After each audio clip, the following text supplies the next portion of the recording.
Now, I wanted to find someone who has a lot of experience, a long relationship with the Blessed Mother.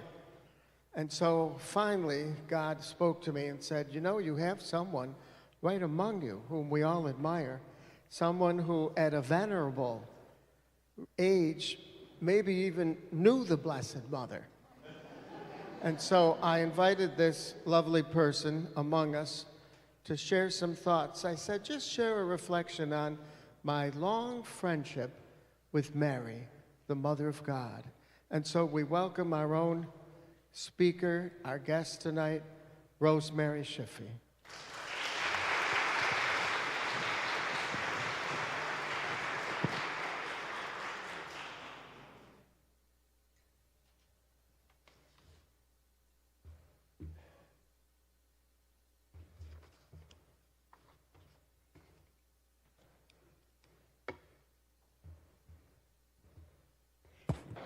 I'm fairly sure you all know who I am and approximately how old I am. Father Jim asked me to speak of my relationship with Our Lady through the years. I am sure that you all have your own interesting stories to tell, but I'm here to relate just a few of mine and my devotion to Mary, how it began at such an early age.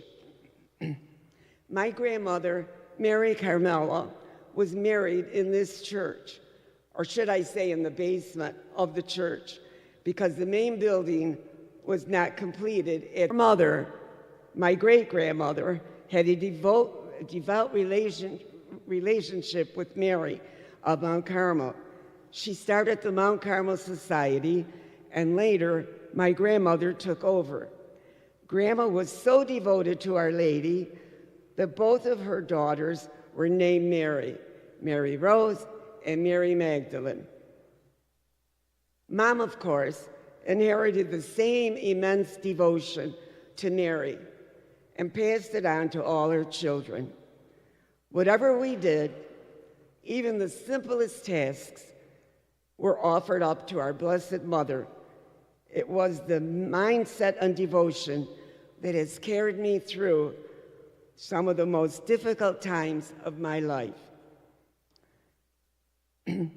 One of the first times I remember leaning on Mary was when my brother Sal contracted scarlet fever, and he wasn't expected to survive. We all prayed to Mary and her infant son, Jesus. My brother got well and lived a long and happy life. When my brother Fran went off to fight in Korea, again, we turned to Mary. The rosary was said every day as we prayed for his safe return to home. She was there for us again.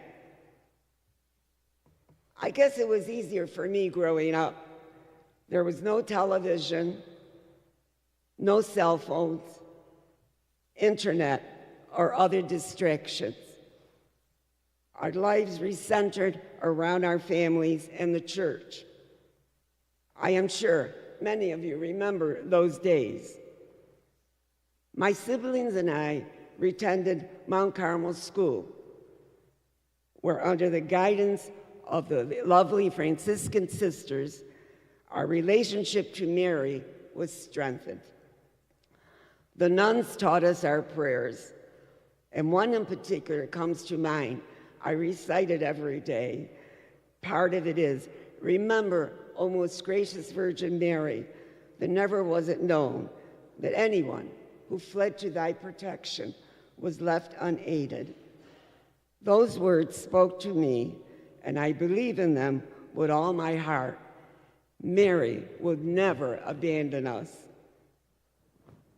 There were many moments in my life where I thought I was faced with something I couldn't handle. When I wasn't sure of myself, when I doubted my ability, Mary carried me through all those difficult moments. My faith in her intercession was unvarying. When I adopted my children, my relationship to Mary changed, as I now had become a mother myself, and I turned to her when I faced these challenges. My son is disabled, and some days were really hard. I didn't know how to handle things.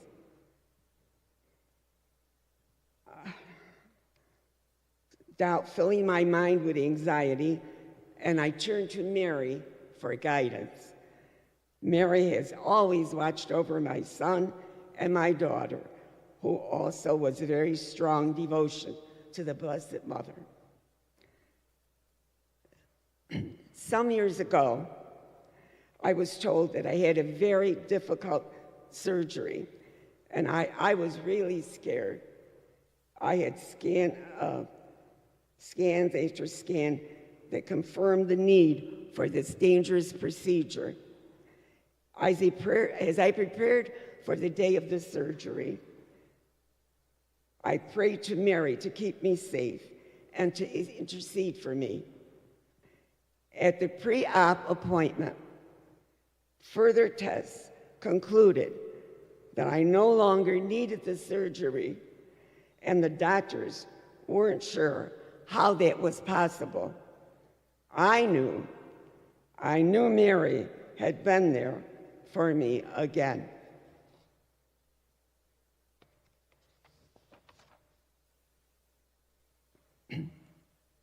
In 1988, I think, I became a divorced Catholic. Oh, I was mortified and so afraid that Mary and Jesus were so disappointed in me. I didn't feel I could lecture or do any of my ministries anymore. I felt unable to face the congregation. Again, through the intercession of our local pastor and Mary's assistance, I regained my confidence, and here I am. As Father has pointed out, church isn't a place for saints. It's a place for all of us to ask for and receive God's grace.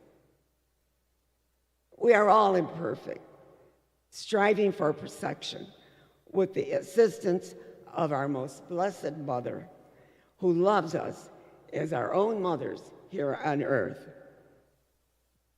Throughout my life, Mary has been my constant companion. She has been to the hospitals, nursing homes, every moment of my life. She even was on a trip to Las Vegas. She has never let me down and never left me alone. And I know our Mary will do the same for you. Try it. She was and always shall be my most devoted Heavenly Mother and friend. She loves you. I love you. Thank you.